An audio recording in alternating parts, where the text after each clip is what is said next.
All right, 2 Samuel 2, let's call this one Damages and maybe subtitle it Side Effects, a theme that started to come to mind after I began to develop some thoughts on 1 Samuel for a completely different issue. But here in chapter 2, let's look at the way in which damages, which legally, I'll probably attach a legal definition of it, but it might quite simply be termed as the way in which courts try to assign a dollar value to the harm done to others, especially when that harm was either negligent or intentional.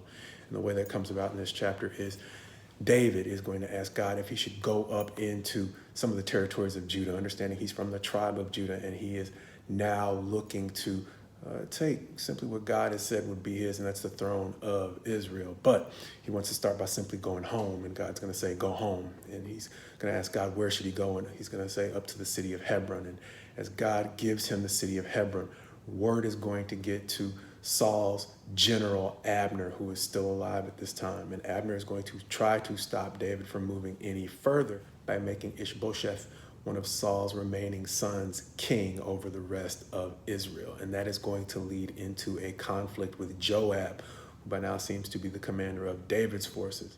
And that's going to lead them into a conflict in the end of this chapter that by the time we get to chapter 3, it's going to describe as a long war. And so in this chapter, that long war is going to start when Abner and Joab square off, but Abner is going to suggest that they have some of the young men compete. But that competition is going to result in the death of 24 young men, 12 from Judah and 12 from the rest of Israel.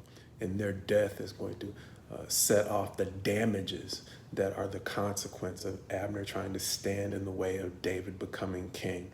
Something that we're going to see in later chapters is something that he's fully aware is not only the will of God, but it's really the will of the elders of the people of Israel. But before that, he's going to try to make sure that he's loyal to the house of Saul, even if it means dragging the nation into prolonged conflict. And that's exactly what it's going to do.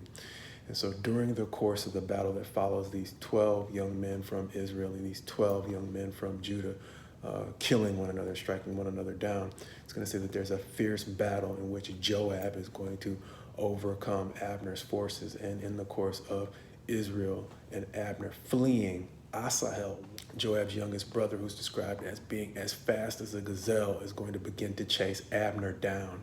Abner is going to plead with him to chase one of the other young men. So Abner seems to be quite confident he's going to be able to strike Asahel down.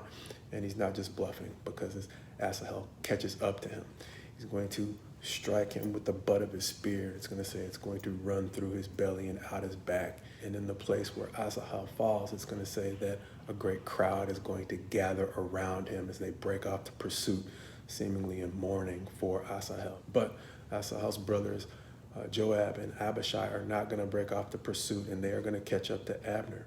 And Abner is basically going to assemble his forces, take a stand, and ask this very famous question in verse 26. Then Abner called to Joab, "Shall the sword devour forever?" A question Abner might have wanted to ask before he tried to cling to power, even if it was on behalf of Saul's descendants, because Abner's not going to realize the way in which his life is bound up in the life of Asahel, the young man he just struck down. And so in clinging to power, even if it is on behalf of Saul's descendants, Abner is eventually going to lose everything.